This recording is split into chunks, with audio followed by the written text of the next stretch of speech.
Hi friends, welcome to Sham Institute and welcome to Sham Institute Daily Current Affairs.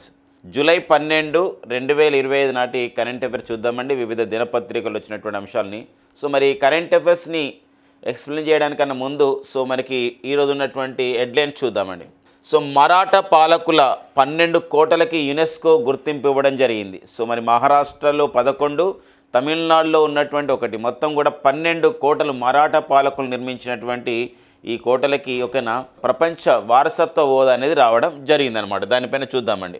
Everest శిఖరం పైన తొలిసారిగా లద్దాఖ్కు చెందిన ఒక యువతి అబీదా ఆఫ్రిన్ ఎవరెస్ట్ శిఖరాన్ని అధిరోహించి ఘనతను సాధించినటువంటి తొలి లద్దాఖ్ మహిళగా గుర్తింపు పొందడం జరిగింది. దానికి సంబంధించిన విశేషాలు చూద్దాం. అండ్ నెక్స్ట్ వచ్చేసి ప్రపంచంలోని అత్యంత హై స్పీడ్ ఇంటర్నెట్ని ఆవిష్కరించినటువంటి దేశంగా జపాన్ గుర్తించబడింది. దానికి సంబంధించిన విశేషాలు చూద్దాం. అండ్ నెక్స్ట్ వచ్చేసి ప్రోటీన్ల ప్రవర్తన పైన బయోహీమ్ అనే ఒక ఏఐ వ్యవస్థను విడుదల చేసినటువంటి మైక్రోసాఫ్ట్ సంస్థ. మరి మైక్రోసాఫ్ట్ సంస్థ ఈ బయోఈమ్ అనే పేరుతో విడుదల చేసినటువంటి ఆర్టిఫిషియల్ ఇంటెలిజెన్స్ వ్యవస్థ పైన చూద్దామండి. అండ్ నెక్స్ట్ వచ్చేసి ఆపరేషన్ సింధూర్ ఎంతో ప్రతిష్టాత్మకమైనటువంటి ఒక ఉగ్రవాదుల పైన పోరాటంలో భాగంగా మన పహల్గామ్ దాడికి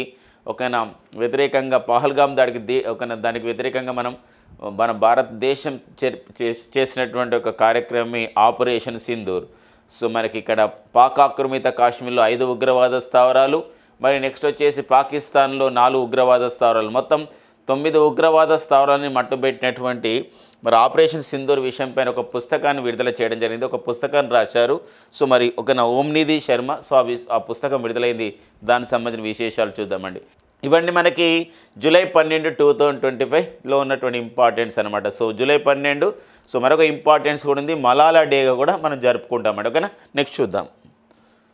మరి మరాఠా పాలకుల కోటలకి యునెస్కో ప్రపంచ వారసత్వ జాబితాలో చోటు లభించడం జరిగింది.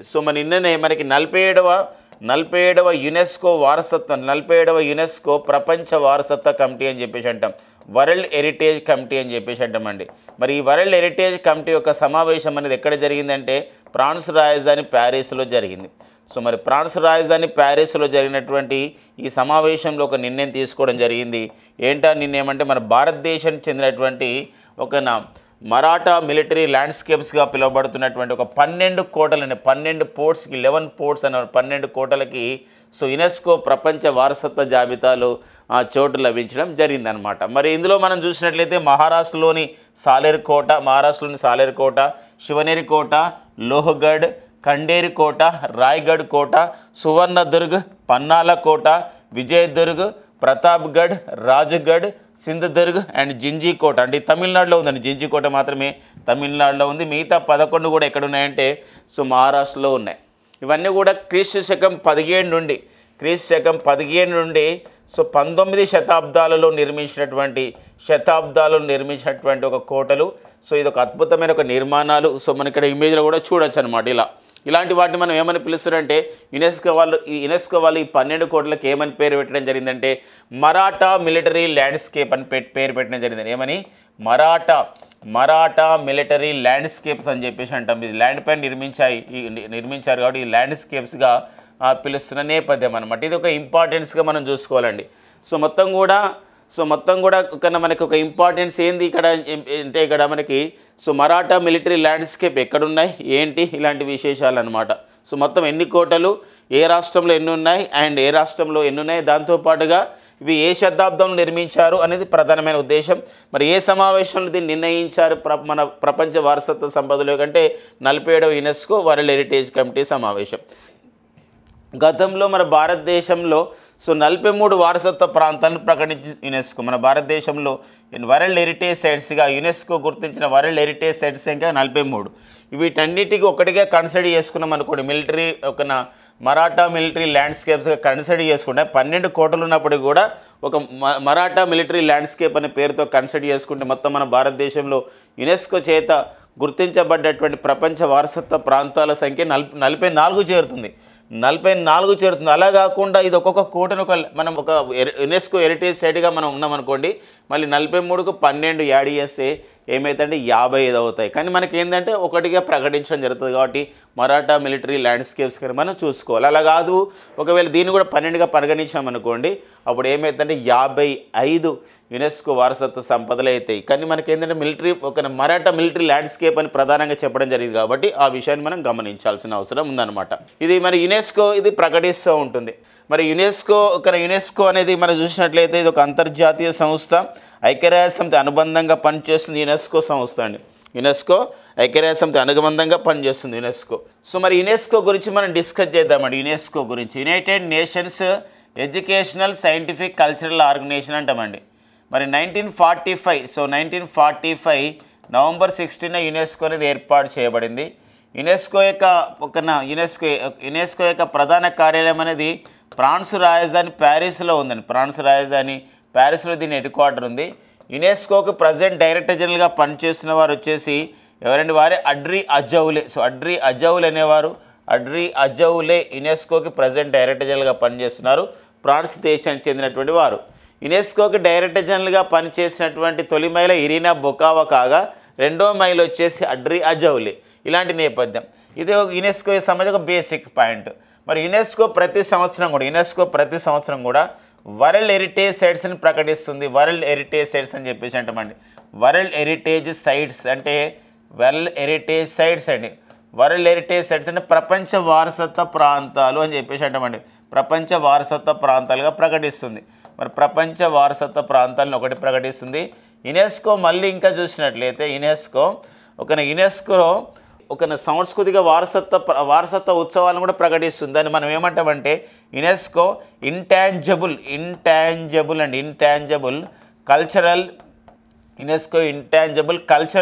కల్చరల్ హెరిటేజ్ లిస్ట్ అని చెప్పేసి అంటామండి. హెరిటేజ్ లిస్ట్ దీన్ని తెలుగులో చూద్దామండి. సో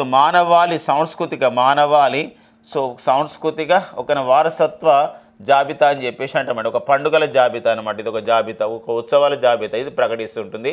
దీంతో పాటుగా యునెస్కో ఇంకేం ప్రకటిస్తుందంటే UNESCO memory of the world అని చెప్పేసి అంటామండి. UNESCO memory of the world అంటే ప్రపంచ జ్ఞాపకాలుగా ఉన్నవి అనమాట. UNESCO memory of the world అని చెప్పేసి అంటాం. ఫ్రెండ్స్ గమనించండి, బాగా ప్రయత్నం చేయండి.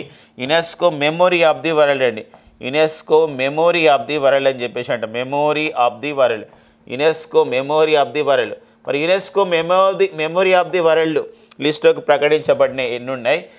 దాంతోపాటుగా ఫ్రెండ్స్ ఇంకొకటి ఏంటంటే యునెస్కో క్రియేటివ్ సిటీస్ నెట్వర్క్ అని చెప్పేసి అంటామండి. యునెస్కో క్రియేటివ్ సిటీస్ నెట్వర్క్ అని చెప్పేసి అంటాం. యునెస్కో క్రియేటివ్ సిటీస్ నెట్వర్క్ అంటే దీన్ని మనం తెలుగులో కూడా రాసుకుందాం.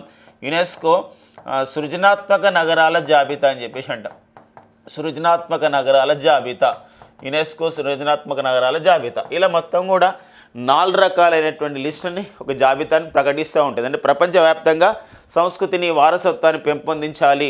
ఈ కల్చర్ అనేది ఎంతో ఇంపార్టెంట్, ట్రెడిషన్స్ ఇంపార్టెంట్, సంస్కృతి సాంప్రదాయాలు ఇవన్నీ కూడా మనకి పురాతనమైనటువంటి అంశాల్లో మనకు కనబడతాయి అని చెప్పి దీని ఒక ప్రధానమైన ఉద్దేశం అనమాట.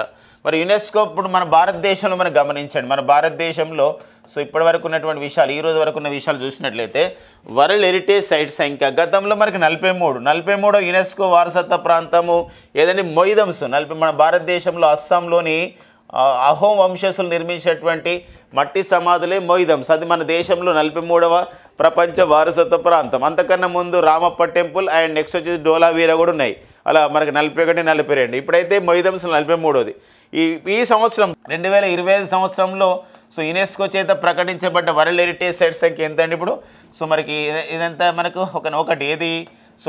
మరాఠా మిలిటరీ ల్యాండ్స్కేప్ క్రీస్తు శకం 17 మరి 19 శతాబ్దాలలో మహారాష్ట్రలో 11 అండ్ నెక్స్ట్ తమిళనాడులో నెక్స్ట్ వచ్చేది ఒకటి. మొత్తం ఇలా నిర్మించినటువంటి 12 మరాఠా పాలకుల యొక్క కోటలు, వాటి మరాఠా మిలిటరీ ల్యాండ్స్కేప్స్ అనే పేరుతో 12 కోటలని ఇట్లా ప్రకటించడం జరిగింది ప్రపంచ వారసత్వ ప్రాంతంగా. వాటిని ఒకటిగా కన్సిడర్ చేసుకుంటాం. ఎందుకోసం? మరాఠా మిలిటరీ ల్యాండ్స్కేప్స్ అని చెప్పేసి అంటాం. బ్రాకెట్లో మాత్రం ఎన్ని కోటలు అని చెప్పుకుంటూ రాసుకుంటాం? 12 కోటలు. ఒకవేళ 12 కోటలను కలుపుతానుకోండి, మళ్ళీ 43 + 12 అంటే మళ్ళీ 55 అవుతుంది. బట్ 44గా కన్సిడర్ చేసుకోవచ్చు.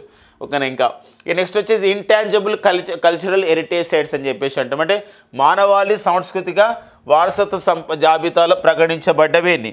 గతంలో మనం చూసినట్లయితే మనకు మొత్తం 15 అండి, మొత్తం 15 ప్రకటించారండి ఇంటాంజిబుల్ కల్చరల్. చివరిగా ప్రకటించబడింది 15వది ఏంటంటే గార్బ్ అండి. మనకు గార్బ్ అనేది 15వ వారసత్వ ఉత్సవంగా ప్రకటించడం జరిగిందనమాట. And UNESCO memory of the వరల్డ్లో గతంలో మనకి ఎన్ని ఉన్నాయంటే సో మనకి 12 ఉండే, ఈ సంవత్సరం 2 ప్రకటించారు. ఏంటంటే ఒకటి నాట్యశాస్త్రాన్ని ప్రకటించారు, మరొకటి ఏంటంటే భగవద్గీత. కాబట్టి 12 ప్లస్ ఓకేనా, 12 ప్లస్ ఈ 2 కాబట్టి మొత్తం ఎంతైతే 14 ప్రకటించడం జరిగింది. యునెస్కో క్రియేటివ్ సిటీస్ నెట్వర్క్ జాబితాలో గతంలో 8 నగరాలు ప్రకటించారు. రీసెంట్గా లక్నో నగరం ప్రకటించారు. కాబట్టి లక్నో అంటే ఒక నగరంగా తీసుకున్నా కానీ మొత్తం 9 నగరాలు ఇలా యునెస్కో క్రియేటివ్ సిటీస్ నెట్వర్క్ జాబితాలో ప్రకటించారు. మరి ఈ లక్నో నగరం ఏ విభాగంలో ప్రకటించడం జరిగిందంటే గ్యాస్ట్రోనమీ అని చెప్పేసి అంటాం. ఏదండి గ్యాస్ట్రోనమీ అని చెప్పేసి అంటాం. సో ఇలా హైదరాబాద్ కూడా గ్యాస్ట్రోనమీ విభాగంలో చేర్చబడింది.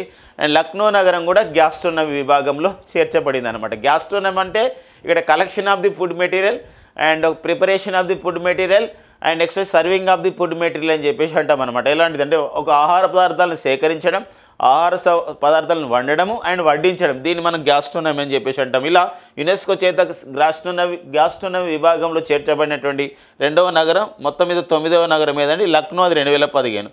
ఇలా మనం మొత్తం కూడా చూడండి, ఇలా ఒక క్లియర్ కట్ సమాచారం మీకు ఖచ్చితంగా కాంపిటేటివ్ ఎగ్జామ్స్కి మనకు ఉపయోగపడుతుంది.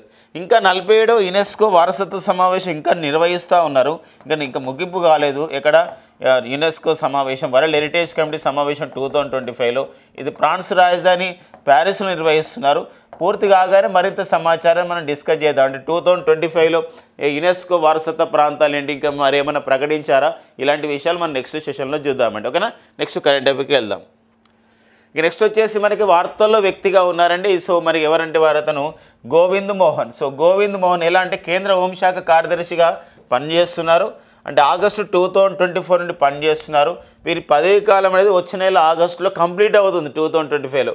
బట్ కేంద్ర ప్రభుత్వం ఏం చేసిందంటే కేంద్ర హోంశాఖ కార్యదర్శి పదవీ కాలాన్ని ఒక 1 ఇయర్ ఎక్స్టెండ్ చేయడం జరిగిందనమాట. 1 సంవత్సరం ఎక్స్టెండ్ చేశారు, పొడిగించడం జరిగిందండి. అలాంటి క్రమంలో వీరు ఆగస్టు 22, 2026 వరకు పనిచేయబోతున్నారు. మరి కేంద్ర హోంశాఖ కార్యదర్శి అయినటువంటి గోవింద్ మోహన్ గారు ఏ రాష్ట్రానికి చెందినటువంటి ఐఏఎస్ కేడర్ అధికారి అంటే ఏ రాష్ట్ర ఐఏఎస్ కేడర్ అధికారి?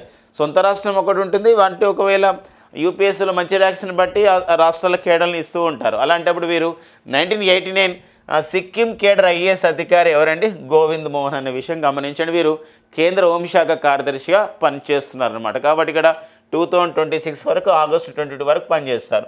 వార్తల్లో వ్యక్తులుగా వీటిని కన్సిడర్ చూసుకుంటాం. అండ్ ఇక్కడ ఇలా కార్యదర్శుల పైన అంటే మంత్రులతో పాటుగా కార్యదర్శిని కూడా అడుగుతారు.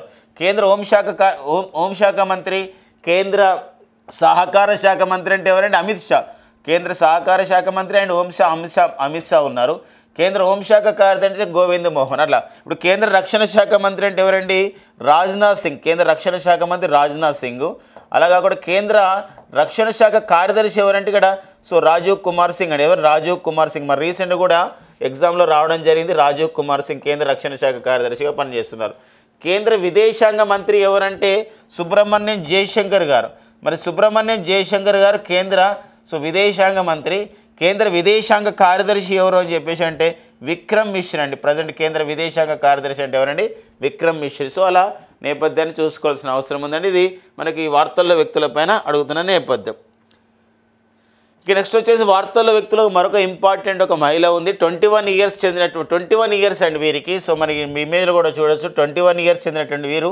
సో మన త్రివర్ణ పతాకాన్ని అక్కడ ఎగరవేస్తున్నారు. త్రివర్ణ పతాకాన్ని పట్టుకొని ఆ చలిలో ఒక ఫోటో దిగి మనకి ఇవ్వడం జరిగింది చూడండి. సో వీరే ఎవరంటే వారి పేరు అబీదా ఆఫ్రీన్ అండి. అబీదా ఆఫ్రీన్. ఈ మధ్యలో మనం గుర్తుపెట్టుకున్న ఆస్థా పూనియా అని చెప్పేసి ఒక మహిళ గురించి మనం గుర్తుపెట్టుకో. ఆస్థా పూనియా ఏంటి? ఆస్థా పూనియా మనకి సో మనకి చాలా భారత నావికా దళంలో ఫైటర్ పైలట్గా నియమితులైనటువంటి తొలి మహిళగా సో ఆస్థా పూనియా రికార్డు పొందారు. మళ్ళీ ఇప్పుడు ఎవరెస్ట్ శిఖరాన్ని అధిరోహించినటువంటి తొలి లద్దాఖ్ చెందినటువంటి యువతిగా మహిళగా అబీదా ఆఫ్రీన్ అండ్ అబీదా ఆఫ్రీన్ రికార్డు పొందడం జరిగింది. 21 ఇయర్స్ 21 సంవత్సరాలకు చెందినటువంటి ఈవిడ సో మనకి ఒక చుచూటో షామా అనే గ్రామానికి చెందినవారు అండి. లడ్డాఖ్లో వీరు ఏ ప్రాంతానికి చెందినవారు? ఏ గ్రామం? ఒక మారుమూల గ్రామం అనమాట. అదొకటి అక్కడ చుచోటా షామా అనే ఒక గ్రామానికి చెందినవారు.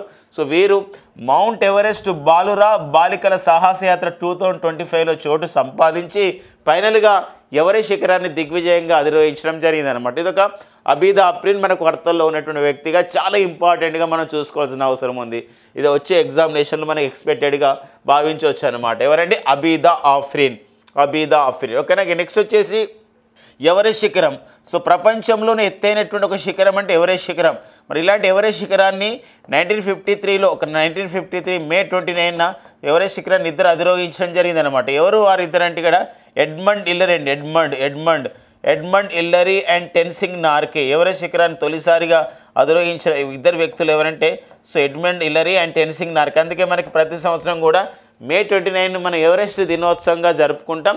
మరొక విషయం ఉందండి, ఎవరెస్ట్ శిఖరాన్ని ప్రపంచవ్యాప్తంగా తొలిసారిగా అధిరోహించిన తొలి మహిళ వచ్చేసి ప్రపంచవ్యాప్తంగా జుంకో తాబే అనేవారు జపాన్ దేశానికి చెందిన మహిళ. ఎవరెస్ట్ శిఖరాన్ని తొలిసారిగా అధిరోహించిన మహిళ జుంకో తాబే. మన భారతదేశంలో ఎవరెస్ట్ శిఖరాన్ని మరి తొలిసారిగా అధిరోహించిన మహిళ బచేంద్రి పాల్ 1984లో. సో బచేంద్రి పాల్ అధిరోహించడం జరిగింది. సో ఎవరెస్ట్ శిఖరాన్ని అధిరోహించిన తొలి మహిళ. సో మరి చిన్న వయసులోనే 13 సంవత్సరాల 11 నెలల వయసులోనే ఎవరెస్ట్ శిఖరాన్ని అధిరోహించినటువంటి మన తెలుగు బాలిక, తెలంగాణ బాలికగా గుర్తించబడ్డారు. 2014 సంవత్సరంలో ఈ ఘనతను సాధించారు. వారు ఎవరండి? మలావత్ పూర్ణ. సో మలావత్ పూర్ణ తెలంగాణకు చెందినవారు. మరి మలావత్ పూర్ణ ఈ ఘనతను సాధించడం జరిగిందనమాట. ఇలా సో ఒక ఇంపార్టెంట్గా మనం చూసుకోవాల్సిన అవసరం ఉందండి. ఈ పాయింట్ చాలా ఇంపార్టెంట్ అనమాట. నెక్స్ట్ చూద్దాం. ఇక నెక్స్ట్ వచ్చేసి మొత్తం కూడా ఆర్టిఫిషియల్ ఇంటెలిజెన్స్. ప్రస్తుతం ఉన్నటువంటి కాలం అంతా ప్రతిరోజు కూడా మనం ఏదో విషయం పైన ఒక ఏఐ కానివ్వండి, క్వాంటమ్ టెక్నాలజీ గురించి ఏదో రకంగా మనం ఇన్ఫర్మేషన్ నేర్చుకుంటూ ఉన్నాం. సో మనం ఇప్పుడు క్వాంటమ్ వ్యాలీని ఆంధ్రప్రదేశ్ రాష్ట్ర ప్రభుత్వం ఏర్పాటు చేస్తుందని, ఆర్టిఫిషియల్ ఇంటెలిజెన్స్ పైన ఇవన్నీ చెప్పుకుంటూ ఉన్నాం. ఇవన్నీ కూడా సైన్స్ అండ్ టెక్నాలజీలో మనకు వస్తాయి. అలాంటప్పుడు మన మానవ శరీరంలో ప్రోటీన్లు ఎలా ప్రవర్తిస్తాయి, ప్రోటీన్ల యొక్క లక్షణాలు ఏంటి అని చెప్పేసి ఒక అధ్యయనం చేపట్టడం జరిగింది. అది అధ్యయనం గురించి ఒక ఏఐ వ్యవస్థను ఏర్పాటు చేశారు. ఆర్టిఫిషియల్ ఇంటెలిజెన్స్ వ్యవస్థను ఏర్పాటు చేశారు. ఇది మనకి ప్రముఖ ఒక మ్యాగజైన్ అయినటువంటి జనరల్ సైన్స్లో ఈ ఏఐ వ్యవస్థని జనరేటివ్ డీప్ లెర్నింగ్ మోడల్గా పేర్కొనడం జరిగింది. ఇదే అండి ఈ ఏఐ వ్యవస్థ పేరు ఏంటంటే బయోఈమ్. ఈ బయోఈమ్ అనేది ఏంటంటే ఇక్కడ బయోఈమ్ అనేది జనరేటివ్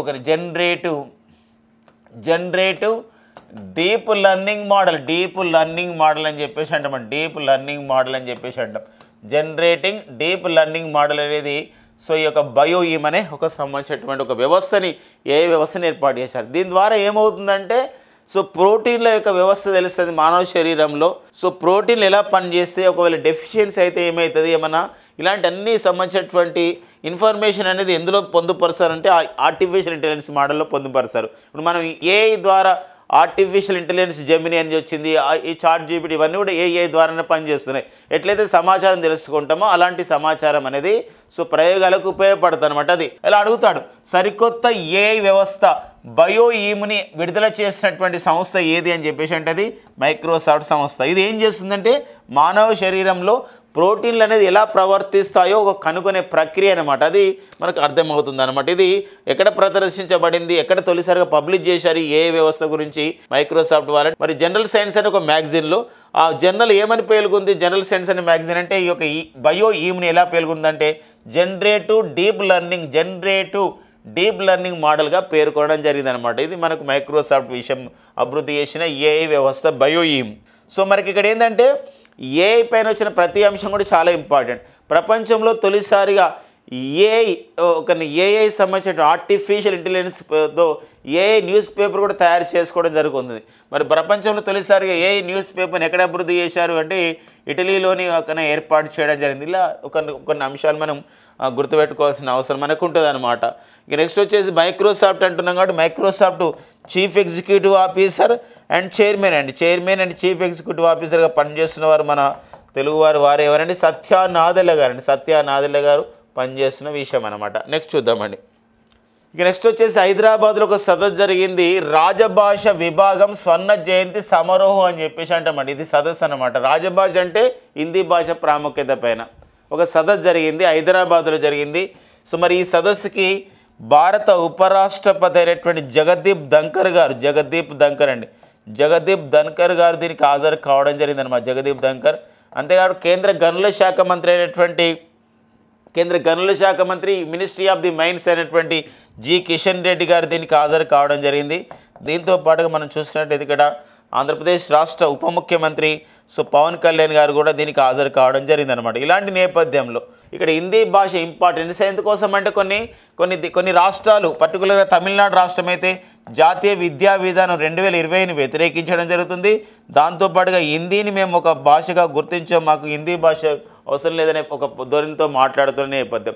అలా కాకుండా హిందీ భాషను ఖచ్చితంగా మాట్లాడుకోవాలి, హిందీ భాష అనేది మనం నేర్చుకోవాలి అనే ప్రధానమైన ఉద్దేశంతో ఈ సదస్సుకి ఇంపార్టెన్స్ ఇస్తూ హైదరాబాద్లో ఈ జరిగిన సదస్సులో మరి మాట్లాడుతున్న నేపథ్యంలోనే ఈ సదస్సులోనే మరి ఆపరేషన్ సింధూర్ అనే ఒక పుస్తకాన్ని ఆవిష్కరించడం జరిగింది. ఓమ్నిధి శర్మ రాసినటువంటి, ఎవరండి రైటర్ వచ్చేసి ఓమ్నిధి శర్మ రాసినటువంటి ఆపరేషన్ సింధూర్ అనే పుస్తకాన్ని వీరు విడుదల చేయడం జరిగిందనమాట. ఇది ఒక నేపథ్యం అండి. పుస్తకాల రచయితలు అండ్ సదస్సుల విషయంలో చూసుకోవాల్సిన అవసరం ఉంది. ఇక నెక్స్ట్ వచ్చేసి మనకి సైన్స్ అండ్ టెక్నికల్ అప్డేట్స్లో మరొక అంశం మనకు ఉంటుందండి ఈరోజు. మన భారతదేశం ఏం చేస్తుందంటే మన రక్షణ శాఖ వాళ్ళు మన భారతదేశం రక్షణ శాఖ వాళ్ళు అండ్ మరికొన్ని సంస్థలతో కలుపుకొని స్వీయ మేధస్సు కలిగినటువంటి నిఘా ఉపగ్రహాలని ఒక స్టెల్త్ అండ్ స్పై శాటిలైట్స్ అని చెప్పేసి అంటాం, అలాంటి అభివృద్ధి చేయడం జరుగుతుందన్నమాట. ఎవరితో ఈ సంబంధించినటువంటి నిఘా ఉపగ్రహాలను ఏర్పాటు చేసుకుంటుంది? ఈ నిఘా ఉపగ్రహాలు అంటే 15 నుండి 20 కిలోలు ఉన్నటువంటి నిఘా ఉపగ్రహాలు 2027లో వివిధ ప్రాంతాలకు పంపిస్తారు. ఒక అంతరిక్షంలో కక్షలో ప్రవేశపెట్టి అది ఏమవుతుందంటే వివిధ సమాచారాన్ని అది తీసుకొని భూమి మీద ఉన్నటువంటి మన భారతదేశం చెందినటువంటి సంస్థలకి ఆ సమాచారం పంపిస్తున్నారు అనమాట. అదే మనకి ఇది స్వయం అంటే సెల్ఫ్ అనమాట, సెల్ఫ్ ఇంటెలిజెన్స్ అని చెప్పేసి అంటాం. ఇలాంటివి అనమాట. ఇది త్రివిధ దళాల ఉమ్మడి విభాగమైనటువంటి రక్షణ అంతరిక్ష సంస్థ అంటే డిఫెన్స్ స్పేస్ ఏజెన్సీని ఇది చూసుకుంటుంది. మరి ఇలాంటి స్వయం మేధస్సు కలిగినటువంటి నిఘా ఉపగ్రహాలు అనేది మన ఇక్కడ మనం ఇమేజ్లో కూడా చూడొచ్చు. ఇలా ఉపగ్రహాలు ఉంటాయి, ఇక్కడ సమాచారాన్ని ఇస్తూ ఉంటాయి అన్నమాట. ఇలాంటిది మరి కేంద్ర రక్షణ శాఖ ఇలాంటి స్వీయ మేధస్సు కలిగినటువంటి నిఘా ఉపగ్రహాల గురించి స్పై శాటిలైట్స్ గురించి కేంద్ర రక్షణ శాఖ బెంగళూరుకు చెందినటువంటి కెప్లర్ ఏరోస్పేస్ సంస్థతో $40 లక్షల ఒక విలువైన ఒప్పందం చేసుకోవడం జరిగింది. ఇవన్నీ కూడా ఈ ఉపగ్రహాలు ఎలా పనిచేస్తాయంటే ఒక డిటెక్టివ్ లాగా పనిచేస్తాయి. అందుకోసం ఇది 2027లో ప్రయోగించబోతున్నారు. ఇది రోజస్లోకి మన డిటెక్టివ్ల సమూహం అని చెప్పేసి ఒక సంబంధించిన ప్రధానమైన వార్త కూడా ఈరోజు ఇదే మనకు న్యూస్ పేపర్లో రావడం జరిగిందనమాట. కాబట్టి ఎగ్జామినేషన్లో ఎలా అడగవచ్చు? స్వీయ మేధస్సు కలిగినటువంటి సెల్ఫ్ ఇంటెలిజెన్స్ కలిగినటువంటి డిటెక్టివ్ శాటిలైట్స్ని లేదా స్పై శాటిలైట్స్ని రక్షణ శాఖ పంపిస్తుంది. రక్షణ శాఖ ఏ సంస్థతో ఈ విషయంలో ఒక ఒప్పందం చేసుకుందంటే బెంగళూరుకు చెందినటువంటి కెప్లర్ ఏరోస్పేస్ అనే సంస్థతో ఒక ఒప్పందం చేసుకోవడం జరిగిందనమాట. ఇది ఒక సంబంధించినటువంటి మనకి సైన్స్ అండ్ టెక్నాలజీ అప్డేట్ అనమాట. నెక్స్ట్ వచ్చేసి మనకి అస్త్రా క్షిపణి అండి. గగనతలం నుండి గగనతలం లక్ష్యాలను ఛేదించే ఒక క్షిపణి ఎయిర్ టు ఎయిర్ అని చెప్పేసి అంటామండి. ఎయిర్ టు ఎయిర్ అంటే to hit the targets of the air to air అంటే గగనతలం నుండి గగనతల లక్ష్యాన్ని ఛేదించే క్షిపణి ఏదంటే అస్త్రా క్షిపణి. మరి ఇలాంటి అస్త్రా క్షిపణి మనకి ఏంటంటే ఇక్కడ బియాండ్ విజువల్ రేంజ్ అని చెప్పేసి అంటామండి. అంటే మనము దీన్ని మనం చూడలేము అనమాట, అంత స్పీడ్తో వెళ్తుంది. ఏమవుతుందంటే లక్ష్యాలను ఛేదించి వస్తుంది అనమాట. ఇది బియాండ్ విజువల్ రేంజ్ లక్ష్యాలు కలిగి ఉన్నది. మరి ఇది ఈ అస్త్రా క్షిపణిలో డే బై డే దానిలో DRDO సంస్థ అభివృద్ధి చేసిన ఈ అస్త్రా క్షిపణిలో కొన్ని అప్డేట్ చేస్తూ ఉన్నారు. అలా అప్డేట్లలో భాగంగా స్వదేశీ రేడియో ఫ్రీక్వెన్సీ సీకర్ అంటే ఇండిజినస్ అంటే సొంతంగా మన India's with its own technology, మన భారత స్వదేశీ పరిజ్ఞానంతో అభివృద్ధి చేసినటువంటి రేడియో ఫ్రీక్వెన్సీ సీకర్ని అమర్చి సుకోయి ఎంకేఐ అంటే మన రష్యా నుండి దిగుమతి చేసుకున్నటువంటి సుకోయి MK1 సంబంధించినటువంటి ఒక యుద్ధ విమానం ద్వారా దీన్ని విజయవంతంగా పరీక్షించడం జరిగిందనమాట. ఇక్కడ పరీక్షించడం జరిగిందంటే ఒడిషా తీర ప్రాంతంలో ఉన్నటువంటి మన బాలాసోర్ ఉంది కదండి, అక్కడ దీన్ని విజయవంతంగా పరీక్షించడం జరిగింది. అదొక నేపథ్యం. ఇక్కడ మనకి అస్త్రా క్షిపణి ఎన్ని కిలోమీటర్ల లక్ష్యాలనేది ఛేదిస్తుందంటే ఇట్ ఈస్ అబౌట్ 100 కిలోమీటర్స్ అండి. It the targets about the 100 kilometres. మరి ఏ డైరెక్షన్లో ఇదే ఎయిర్ టు ఎయిర్ మిజైల్ అని చెప్పి గగనతలం నుండి గగనతలం లక్ష్యాలు ఛేదించే మిజైల్గా మనం చెప్పుకుంటున్నాం అనమాట. ఓకేనండి, ఇది DRDO అభివృద్ధి చేసింది. డిఫెన్స్ రీసెర్చ్ డెవలప్మెంట్ ఆర్గనైజేషన్ అభివృద్ధి చేసింది. మరి DRDO 1958 జనవరి 1 ఏర్పాటు చేయబడ్డ సంస్థ DRDO. సమీర్ వి కామత్ ప్రజెంట్ DRDOకి డైరెక్టర్ జనరల్గా పనిచేస్తున్న నేపథ్యం అనమాట. ఓకేనండి, నెక్స్ట్ కరెంట్ అఫైర్కి వెళ్దాం. ఇక నెక్స్ట్ వచ్చేసి ప్రపంచంలోనే మరి హై స్పీడ్ ఇంటర్నెట్ని ఆవిష్కరించింది జపాన్ పరిశోధకులు అండి. జపాన్ దేశానికి చెందినటువంటి national institute of the information and communication technology and Japan దేశానికి చెందిన మరో సంస్థ సుమిటోమో ఎలక్ట్రిక్ అండ్ ఇంటర్నేషనల్ సంయుక్తంగా అభివృద్ధి చేసింది. ఎంత వేగంతో అంటే సెకండ్కి 1.02 1.02 పెటా బిట్స్ అండి. సో మనకు ఒక పెటా బిట్స్ వేగం అంటే చాలా వేగం. అని ఒక సెకండ్లో నెట్ఫ్లిక్స్ ఉంది కదండి, ఓటీటీ ఛానల్ నెట్ఫ్లిక్స్ అంటాం. నెట్ఫ్లిక్స్లో ఉన్నటువంటి అన్ని సినిమాల్ని ఒక్క సెకండ్లోనే మొత్తం డౌన్లోడ్ చేసుకోవచ్చు అనమాట. అంత స్పీడ్తో ఈ సంబంధించినటువంటి హై స్పీడ్ ఇంటర్నెట్ను ఆవిష్కరించింది ప్రపంచంలో ఇదే అనమాట ప్రజెంట్. కాబట్టి ఇటీవల కాలంలో హై స్పీడ్ ఇంటర్నెట్ను ఆవిష్కరించిన దేశం ఏది? జపాన్ అని ఒక విషయం. ఇటీవల జపాన్ మరొక విషయంలో న్యూస్లో ఉందండి. ఎలా న్యూస్లో ఉందంటే ప్రపంచంలోనే 3D ప్రింటెడ్ రైల్వే స్టేషన్, ప్రపంచంలోనే 3D ప్రింటెడ్ రైల్వే స్టేషన్ని అభివృద్ధి చేసింది. ఒక రైల్వే స్టేషన్ అభివృద్ధి చేసినటువంటి దేశం కూడా ఏదంటే ఇక్కడ సో జపాన్ అని 3D ప్రింటెడ్ రైల్వే స్టేషన్. అంతేకాకుండా ప్రపంచంలోనే వుడ్ శాటిలైట్ ఎందుకంటే చెక్కతో చేసినటువంటి శాటిలైట్ లిగ్నోసాట్ చెక్కతో చేసినటువంటి ఒక వెదురుతో లేదా కలపతో చేసినట్టు కలప అంటాం లేదా వెదురు అంటాం. కలపతో చేసినటువంటి ఉపగ్రహమైనటువంటి లిగ్నోసాట్ని పంపించినటువంటి అంతరిక్షంలో పంపించిన దేశం అమెరికా దేశ సాయంతో పంపించిన దేశం కూడా ఏదంటే అది జపాన్ దేశం. అంతేకాకుండా మరొక విషయం ఉందండి. అంతేకాకుండా అంతరిక్షానికి ఒక 50 కిలోమీటర్ అంటే అంతరిక్షం చేరడానికి అంతరిక్షానికి ఎలివేటర్ని ఒక లిఫ్ట్ లాంటిది ఎలివేటర్ నిర్మించుకుంటున్నటువంటి ఒక దేశం కూడా మరి ఏదంటే ఇక్కడ జపాన్ అంటాం. జపాన్ యొక్క అంతరిక్ష పరిశోధన సంస్థను ఏమంటామండి? జాక్సా అని చెప్పేసి మనం అంటాం. ఇలాంటి మరి జపాన్ సంబంధించిన విషయంలో ఇది ఒక ఇంపార్టెంట్గా చూసుకుంటూ 3D ప్రింటెడ్ రైల్వే స్టేషన్ అంటే జపాన్. అలా కాకుండా 3D ప్రింటెడ్ మిలిటరీ బంకర్, ప్రపంచంలో 3D ప్రింటెడ్ మిలిటరీ బంకర్ని మిలిటరీ అవసరాల గురించి ఒక బంకర్ని ఏర్పాటు చేసుకున్నాం రహస్యంగా అక్కడ ఉండడానికి. మరి బంకర్ని ఎక్కడ ఏర్పాటు చేశారు? లడ్డాఖ్లో ఏర్పాటు చేయడం జరిగింది.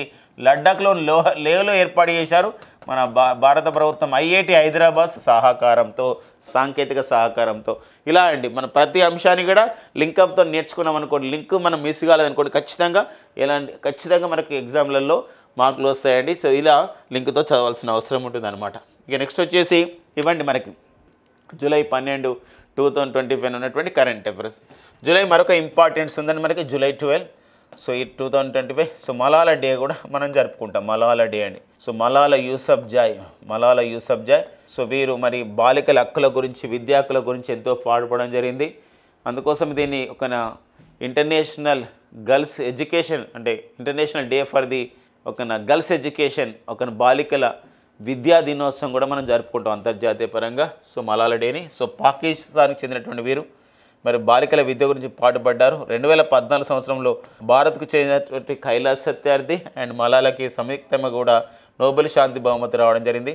17 ఇయర్స్ వయసులోనే 17 సంవత్సరాల వయసులోనే సో నోబెల్ శాంతి బహుమతి పొందిన అతి చిన్న వయస్కురాలుగా సో మలాలా గుర్తించబడడం జరిగింది. అయితే మనకి ఈరోజు ఉన్నటువంటి మరికొన్ని డైలీ అనాలిసిస్ బిట్స్ని మనం షామ్స్ DNA అనే పేరుతో సో డైలీ న్యూస్ అనాలిసిస్లో కొన్ని బుల్లెట్స్ని డిస్కస్ చేసుకుంటున్న ఎగ్జామినేషన్ పాయింట్ ట్యాబ్లో.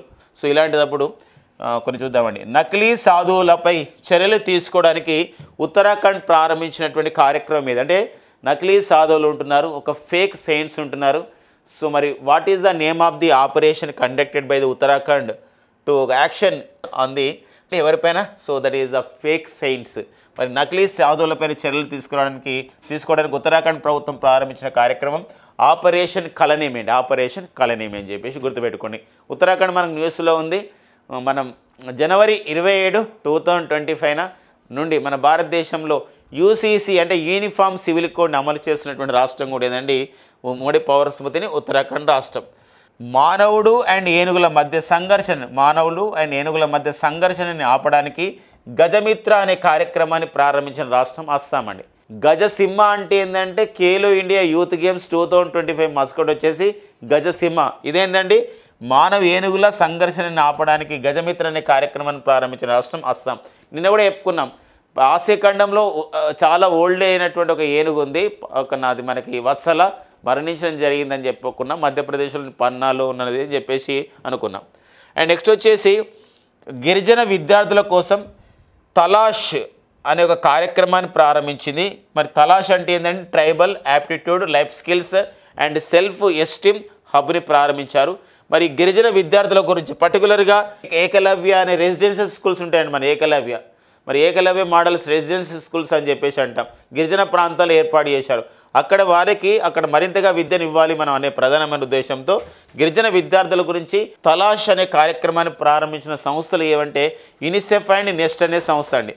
మరి ఒక national education for the tribal students అని చెప్పేసి అంటాం. మరి ట్రైబల్ స్టూడెంట్స్కి ఒక మంచి విద్యను అందించాలనే విషయంతో యూనిసెఫ్ అనే సంస్థలు అండ్ నెక్స్ట్ ఇతర సంస్థలు కూడా 2 సంస్థలు సంయుక్తంగా గిరిజన విద్యార్థుల గురించి తలాష్ అనే కార్యక్రమాన్ని ప్రారంభించింది. తలాష్ అంటే ఏంటంటే tribal aptitude life skills and self esteem hub అని పిలుస్తామండి. వెరీ ఇంపార్టెంట్గా అబ్రివేషన్ తెలుసుకోవాలి. అండ్ జూలై 10 నిన్ననే అనమాట, మొన్న జూలై 10, 2025 పిపా విడుదల చేసినటువంటి పిపా ర్యాంకింగ్స్లో అంటే ఫుట్బాల్ ర్యాంకింగ్స్లో ప్రపంచంలో మన భారతదేశ స్థానం వచ్చేసి ఎలా ఉందండి, ఫుట్బాల్ ఆడే దేశాలు మనం 133వ స్థానంకి రావడం జరిగిందనమాట. అది ఒక మరింతగా మెరుగుపరచుకోవాల్సిన అవసరం ఉంది. అంతేకాకుండా ఈరోజు పరాక్ ఆర్ఎస్ అనే పేరుతో ఒక నివేదికని కేంద్ర విద్యాశాఖ విడుదల చేసింది.